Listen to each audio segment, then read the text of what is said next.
ಅಮ್ಮ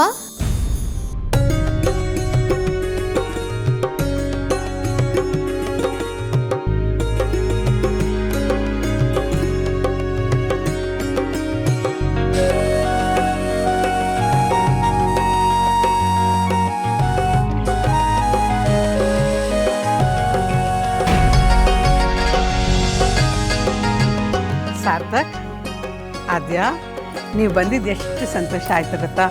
ಇಷ್ಟೊತ್ತು ನಿಮ್ಮಿಬ್ಬರ ಬಗ್ಗೆನೇ ಮಾತಾಡ್ತಿದ್ವಿ, ಎಲ್ಲಿ ಬರದೆ ಹೋಗ್ತೀರಾ ಅಂತ. ಅಲ್ವಾಕ? ನಾವು ಬರಲ್ಲ ಅಂದ್ರೆ ರೌಡಿ ಬೇಬಿ ಬಿಡ್ಬೇಕಲ್ಲ ಚಿಕ್ಕಮ್ಮ. ಇವಳೇನು ಮಾಡಿದ್ಲು? ಅಮೂಲ್ಯ, ಮನೆ ಹತ್ರನೇ ಬಂದು ಕಾಯ್ತಾ ಇದ್ದೀನಿ, ಈಗಲೇ ಹೊರಟ್ಬಿಡಿ, ಮನೇಲಿ ಅಮ್ಮ ಆಕಾಶನ ತಲೆ ಮೇಲೆ ಬಿದ್ದೋರ್ ಥರ ಆಡ್ತಾ ಇರ್ತಾಳೆ ಅಂತೇಳಿ ಫೋರ್ಸ್ ಮಾಡಿದ್ಲು.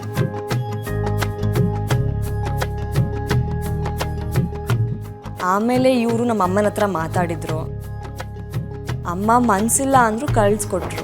ಅಮ್ಮು, ಕಣ್ಣೆದ್ರು ಕಾಣಿಸ್ಲಿಲ್ಲ ಅಂತ ಕೋಪ ಬಂದರು, ಕಣ್ಣಲ್ಲಿ ನೀರು ಬರೋಂಥ ಒಳ್ಳೆ ಕೆಲಸ ಮಾಡಿಬಿಟ್ಟೆ ಕಣೆ. ನಮ್ಮ ಬಗ್ಗೆ ಗೊತ್ತಲ್ಲ, ಸಂಧಾನಕ್ಕೂ ಸೈ, ಸಂಗ್ರಾಮಕ್ಕೂ ಸೈ. ನನ್ನ ಮಗ ಸೊಸೆ ಬಂದ್ರಲ್ಲ, ನನಗಿನ್ನೇನು ಚಿಂತೆ ಇಲ್ಲಪ್ಪ. ಸಾರ್ಥಕ್, ನೀನು ಹೋಗಿ ಚಿಕ್ಕಪ್ಪನಿಗೆ ಹೆಲ್ಪ್ ಮಾಡು, ನಾವು ಶಾಸ್ತ್ರ ಶುರು ಮಾಡ್ಕೋತೀವಿ. ಮನೆ ಇದ್ದೀರಾ ಚಿಕ್ಕಮ್ಮ ನೀವು? ಸೊಸೆ ಬರೋವರೆಗೂ ಮಗ ಬೇಕು, ಸೊಸೆ ಬಂದಿದ ತಕ್ಷಣ ನನ್ನ ಕೆಲ್ಸಕ್ಕೆ ಹಚ್ಬಿಟ್ರಿ ಅಲ್ಲ. ಹೋಗೋ, ನಿನ್ನ ಹೆಂಡ್ತಿನ ನೋಡ್ಕೊಳ್ತೀನಿ ನಾನು. ಬನ್ರಿ ಹೋಗೋಣ, ಬಮ್ಮ ಬಾ.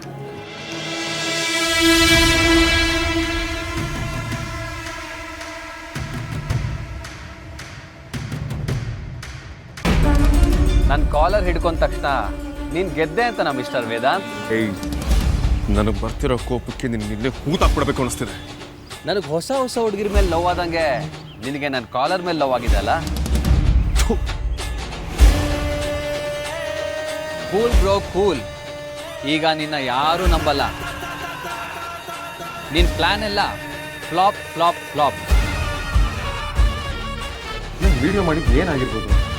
ವಿಡಿಯೋ ಮಾಡಿದ ಪ್ರೂಫ್ ಕೂಡ ಸಿಗ್ಲಿಲ್ಲ ಅಂತ ಯೋಚಿಸ್ತಿದ್ಯಾ?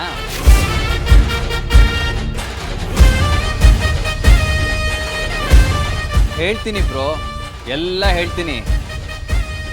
ನನ್ನ ಹೆಂಡತಿ ನೀರು ತಂದ್ಕೊಡೋ ಗ್ಯಾಪಲ್ಲಿ ನನಗೆ ಕಾಲ್ ಮಾಡಿ ಅವತ್ತು ಫಾಲೋ ಮಾಡ್ಕೊಂಡು ಬಂದವನು ಬೇರೆ ನೆಪ ಹೇಳ್ಕೊಂಡು ಮತ್ತೆ ಬಂದಿದ್ದೇನೆ ಅಂತ ಹೇಳಿದ್ಲು. ನನ್ನಂಥ ಕ್ರಿಮಿನಲ್ಗೆ ಅಷ್ಟು ಸಾಕಲ್ವಾ? ಅದು ನೀನೇ ಅಂತ ಅರ್ಥ ಮಾಡ್ಕೊಳ್ಳೋಕ್ಕೆ ನಾನು ಇಮಿಡಿಯೇಟ್ ಆಗಿ ಒಬ್ಬ ಹುಡುಗಂಗೆ ಹೇಳಿದೆ. ಈ ಫೋಟೋಸ್ ವಿಡಿಯೋಸ್ನೆಲ್ಲ ನೋಡಿದ್ರೆ ವಿಕ್ರಾಂತ್ ಮತ್ತು ಬಜಾರಿ ನನ್ನನ್ನು ನಂಬಲೇಬೇಕು. They don't have an option.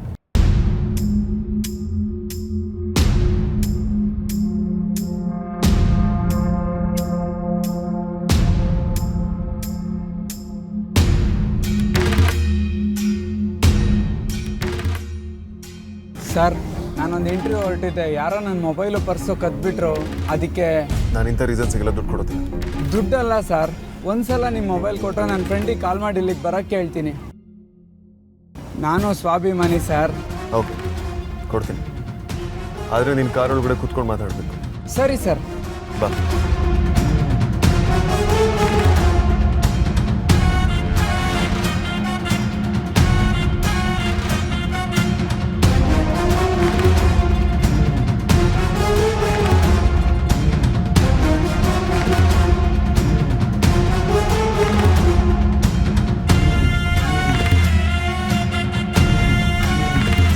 Thank you sir. ನನ್ನ ಫ್ರೆಂಡ್ ಕಾಲ್ ರಿಸೀವ್ ಮಾಡ್ತಾ ಇಲ್ಲ, ನೀವಿನ್ನು ಹೊರಡಿ. ಬೇಡ ಸರ್. ಒಂದು ನಿಮಿಷ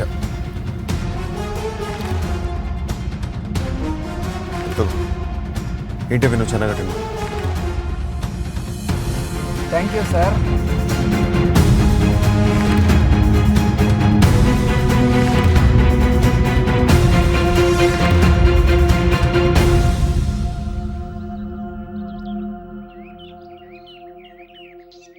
ಅನ್ಯಾಯವಾಗಿ ವಿಡಿಯೋ ಜೊತೆ 500 ರೂಪಾಯಿನೂ ಕಳ್ಕೊಂಡೆ. Great business tycoon Vedant Vasishtha. ಇಷ್ಟಕ್ಕೆ ನೀನು ಧೈರ್ಯ ಕಳ್ಕೊಬೇಡ. ಮದುವೆಯಲ್ಲಿ ನಿನಗಿನ್ನೂ ತುಂಬ ದೊಡ್ಡ ಸರ್ಪ್ರೈಸ್ ಕಾದಿದೆ. ಅವತ್ತೇನೋ ಗೆಲ್ಲೋರ್ಗೂ ಆಟ ಮುಗಿಸಲ್ಲ ಅಂದಿದ್ಯಲ್ಲ, ನಿನ್ನ ಪಾಲಿನ ಆಟ ಮುಗಿಯೋದೇ ಇಲ್ಲ.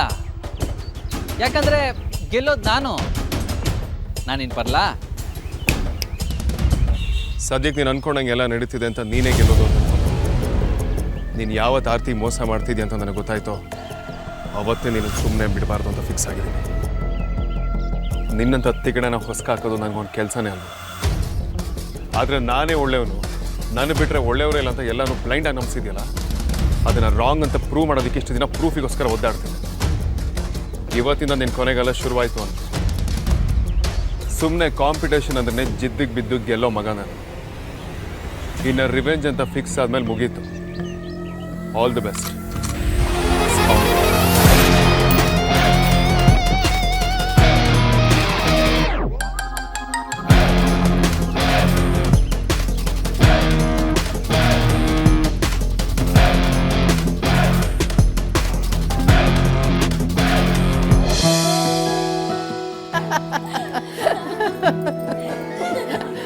ಬರೀ ಮೊದಲು ನಿನ್ನಿಂದನೇ ಶುರುವಾಗಲಿ. ನೀನೇ ಅರ್ಶನ ಹಚ್ಚ ಮೊದಲೇ.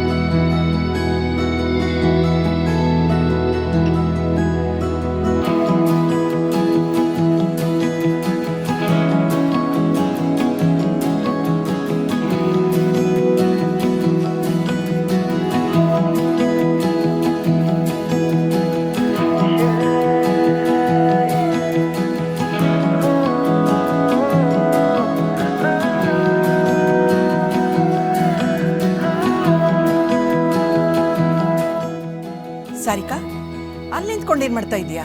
ಬಾ, ಅರ್ಶನ ಹಚ್ಚು ಬಾ. ಬಾಮ್ಮ ಬಾ, ನೀನು ಅರ್ಶನ ಹಚ್ಚು ಬಾ.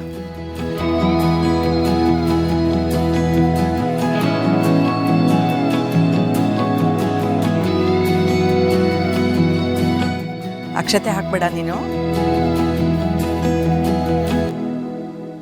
ಅಮೂಲ್ಯ, ಮದುವೆ ಮುಗಿಯೋವರೆಗೂ ಇದ್ರ ಜವಾಬ್ದಾರಿ ನಿಂದೇನೆ. ಮದ್ವೆಗೆ ಅಕ್ಕನೇ ರಾಯಭಾರಿ ಅನ್ನಿ. ಹೆಚ್ಚು ಕಮ್ಮಿ ಹಾಗೇನೆ. ಇದನ್ನ ದೇವ್ರ ಹತ್ರ ಇಟ್ಟು ಅಕ್ಕನ ಮದುವೆ ನಿರ್ವಿಘ್ನವಾಗಿ ಚೆನ್ನಾಗಿ ನಡೀಲಿ ಅಂತ ದೇವ್ರ ಹತ್ರ ಬೇಡ್ಕೊ.